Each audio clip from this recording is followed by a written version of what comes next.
অসমত বিদেশী ৭১ চনৰ ২৫ মাৰ্চৰ পিছত অহা কোনো বিদেশী মুছলমানেই হওক সি হিন্দুৱেই হওক কোনো বিদেশী আমাৰ নামত বিদেশী ভাগ নাই ধৰ্মৰ ভিত্তিত বিদেশীক ভাগ বিতৰণ কৰা যিটো কথা এটা মেৰু বিভাজনৰ লক্ষ্য লৈ সাম্প্ৰদায়িক লক্ষ্য লৈ এখন আইন জাপি দিব সেই আইন কোনো কাৰণতে অসমৰ ৰাইজে গ্ৰহণ নাই কৰা নকৰে আৰু ভৱিষ্যতেও এনেকুৱা ধৰণৰ বলপূৰ্বকভাৱে আইন জাপি দিব খোজা যি কথা তাৰ আমি বিৰোধিতা কৰি যাম আৰু সংগ্ৰাম চলিব।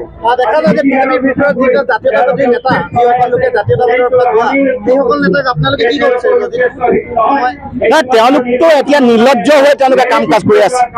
কা আন্দোলনৰ সময়ত ৫গৰাকী মানুহক মাৰিলে দেৰিকে হলেও মুখ্যমন্ত্ৰীয়ে তেওঁলোকক শ্বহীদ বুলি কৈছে। যোৱাকালি ৫গৰাকী মানুহক মাৰিলে মুখ্যমন্ত্ৰীয়ে যোৱাকালি শ্বহীদ বুলি ক'বলৈ সময় পালে ৮ তাৰিখৰ পৰা কালি শ্বহীদ হলে তেওঁলোক পৰিৱৰ্তন হ'ল।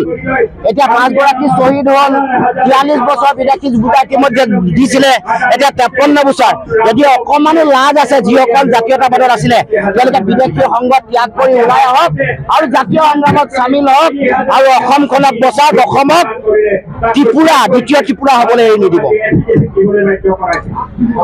অসমত বিদেশী ৭১ চনৰ ২৫ মাৰ্চৰ পিছত অহা কোনো বিদেশী মুছলমানেই হওক সি হিন্দুৱেই হওক কোনো বিদেশী আমাৰ নামত বিদেশী ভাগ নাই ধৰ্মৰ ভিত্তিত বিদেশীক ভাগ বিতৰণ কৰা যিটো কথা এটা মেৰু বিভাজনৰ লক্ষ্য লৈ সাম্প্ৰদায়িক লক্ষ্য লৈ এখন আইন জাপি দিব সেই আইন কোনো কাৰণতে অসমৰ ৰাইজে গ্ৰহণ নাই কৰা নকৰে আৰু ভৱিষ্যতেও এনেকুৱা ধৰণৰ বলপূৰ্বকভাৱে আইন জাপি দিব খোজা যি কথা তাৰ আমি বিৰোধিতা কৰি যাম আৰু সংগ্ৰাম চলিব।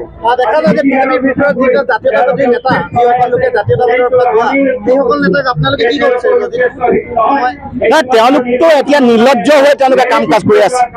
কা আন্দোলনৰ সময়ত ৫গৰাকী মানুহক মাৰিলে দেৰিকে হলেও মুখ্যমন্ত্ৰীয়ে তেওঁলোকক শ্বহীদ বুলি কৈছে। যোৱাকালি ৫গৰাকী মানুহক মাৰিলে মুখ্যমন্ত্ৰীয়ে যোৱাকালি শ্বহীদ বুলি ক'বলৈ সময় পালে ৮ তাৰিখৰ পৰা কালি শ্বহীদ হলে তেওঁলোক পৰিৱৰ্তন হ'ল। এতিয়া ৫গৰাকী শ্বহীদ হ'ল ৪৩ বছৰ বিদেশী গোটা ইতিমধ্যে দিছিলে এতিয়া ৫৩ বছৰ। যদি অকমানো লাজ আছে যিসকল জাতীয়তাবাদত আছিলে তেওঁলোকে বিদেশী সংগ ত্যাগ কৰি ওলাই আহক আৰু জাতীয় সংগ্ৰামত চামিল হওক আৰু অসমখনক বচাওক। অসমক ত্ৰিপুৰা দ্বিতীয় ত্ৰিপুৰা হ'বলৈ এৰি নিদিব।